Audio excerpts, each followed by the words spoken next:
Okay, so Corey here, and today I'm going to be doing a budget gun review of the Mosin Nagant 9130, which most people do know about, and I'm just doing a simple review, and because I'm going to start a series of videos with budget guns, and to clarify things, I consider a budget gun 250 or less. I would say 200 like many people do say, except for the fact that I found that 200 is a little on the pushing it side. There's not a lot of firearms under 200, but I found tons under 250. And those include the nice Ruger 22 rimfires. You can usually find in some areas you can find the Mark III for under 250 or 250 even. And first of all, what I'm going to do for this Mosin Nagant is I'm going to test its dimensions using two different tape measures to ensure the length. So I'm going to see if I can get it hooked.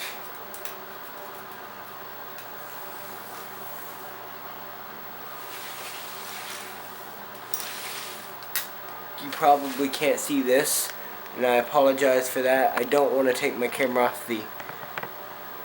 off of the tripod, sorry, just to do this. But it said 48 inches, which I thought it would, which is 4 feet even, and that is from the tip of the barrel to the end of the stock.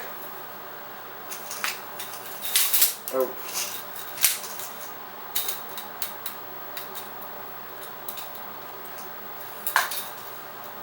And to clarify, that says 48 too. And I know this will take me off a little bit, but I already knew what this was going to say because I did pre-do this before the video. Alright, let's see what's standard on this. First of all, the magazine is integrated. Comes right out.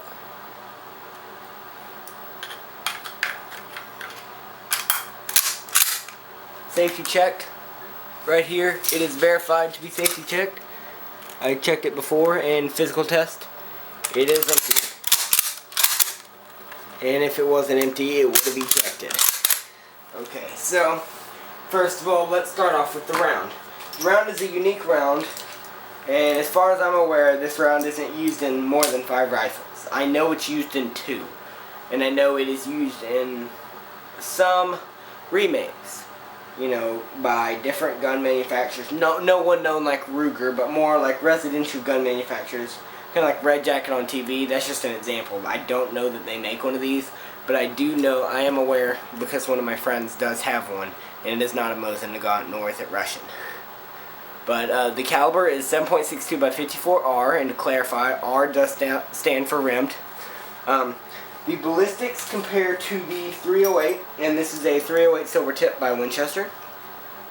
And they're exactly the same in length as far as casing. The reason I only have a casing is because the only 308s I have are my hunting guns, my Remington 700, and my Remington 770. I got my 770 when I was like 8, and I got my 700 when I turned 15, so last year. And so that's the reason I just have this casing, was because it was when I shot my first deer. And according to my pawn shop, Best Pawn, they consider this kind of like a ranch gun. I know it's a military start, but they consider it a ranch gun because a lot of farmers, they said tons of farmers, their main seller was guys who'd come in their cowboy hats and their boots, and you know, they'd ask them what their residence was or what their job was, just to get a variation of who's buying the guns. And farmers would buy these guns so that they would have guns that they didn't have a lot of money invested in case they were stolen by, I guess, thugs or thieves, whatever you want to call them. So I consider it to a common ranch gun caliber, the 30-30. And I know a lot of people consider this a hunting caliber, and for a little while I did too. But when I look at a ballistic charts and realize the drop at like 300-400 feet, I don't really consider it as much as a I don't really consider the 30-30 as much as a hunting caliber as I used to. due to the large drop into higher ranges. And the lower drop from the 308, 30-06, and especially the 300 Win Mag. But, so I consider it to a 30-30 due to farmers buy both guns. And I've seen 30-30 on some local farms, and I haven't seen any 7.62x54R, but there's also not a ton of farms around here to, go around and look. So here, if you resemble the casings, the casing on the 30-30 is less than a centimeter smaller, but the actual round is way smaller. It's about half, and it's not a ballistic tip. But that is also due to the ammunition. I'm sure you can get a ballistic tip. Yes. One thing about it, the mosin nagant, is you got to be careful what you put in them, because if you use any surplus ammo, which I know is $5 and under, usually $5 and under for 20 rounds, you are damaging your gun due to using corrosive ammunition.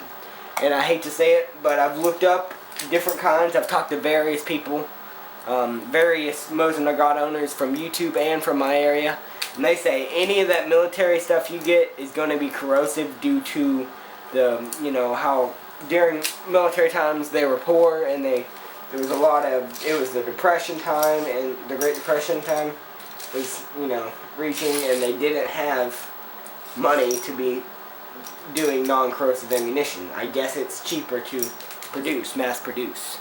I'm not truly aware of that due to the fact that, I'm only 16.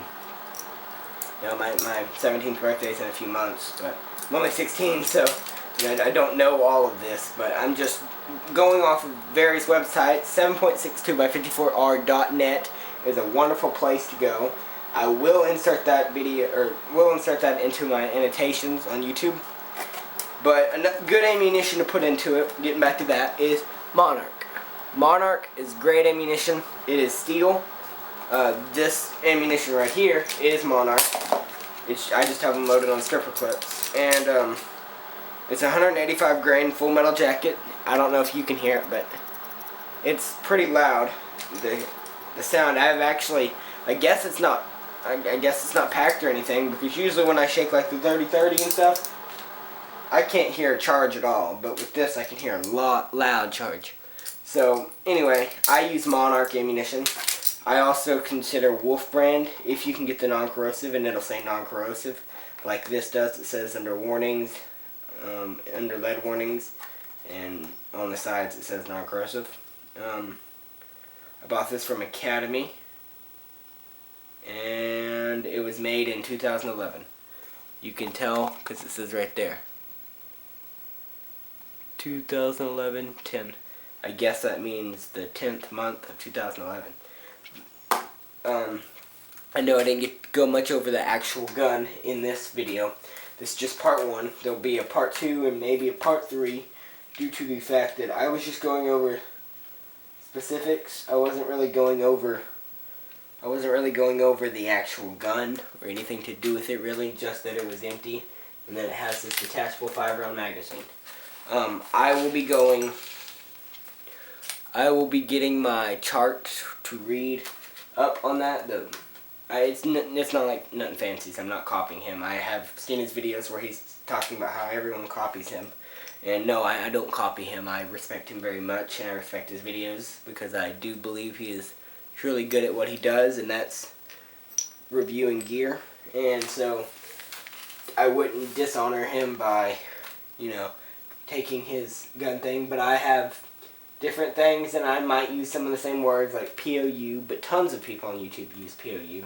And by that, I don't mean philosophy of use. I just mean what I use it for, What I use it for may be completely different than what you use it for. So thanks for watching my part 1 on my budget gun series of the mosin nagant, or part 1 of my mosin nagant out of my budget gun series. And I will be making a part 2 shortly. So thank you for watching, and I should have the part 2 up a day after I had the part 1 up.